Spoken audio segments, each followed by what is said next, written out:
পরিমাণ তুষার পড়তেছে আমি চোখেই দেখতেছি না কিছু। নিচের দিকে তাকাই থেকে আমি যাইতেছি, উপর দিকে তাকাইতে পারতেছি না, এত পরিমাণ তুষার পড়তেছে। দেখেন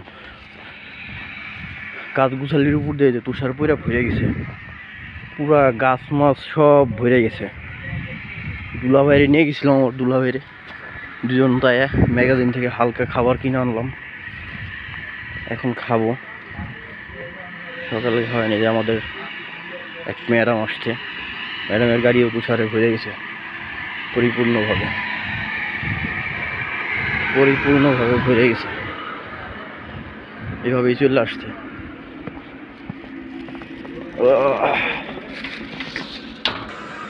বাসায় যাইতেছি ভাই, পিছলা কিন্তু দেখেন, এখান থেকে পড়লে অসুবিধা হবে। কি একটা অবস্থা তুষারে।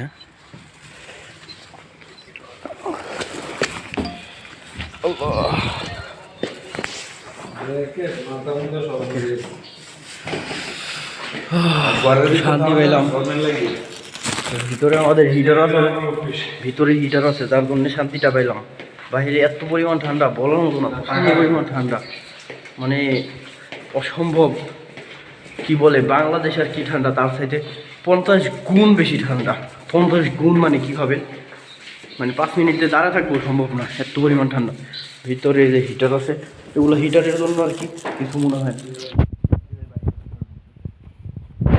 এই যে বাহিরে তুষার পড়তেছে, কি পরিমাণ তুষার পড়তেছে, স্নো পড়তেছে বলার মতো না। কি বলবো, এত পরিমাণ স্নো পড়তেছে, চালমাল সব ভরে গেছে, বাড়িঘর ভরে গেছে।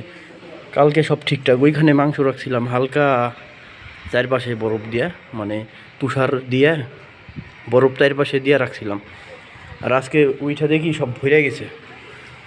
ঘুম থেকে ওইটা একটু ওই পাশে গেছিলাম, দেখি সব ভরে গেছে, উপর দিয়ে ভরে গেছে। উপর দিয়ে কিন্তু এত আমরা বরফ দিছিলাম না, আমরা চারপাশে শুধু রাখছিলাম।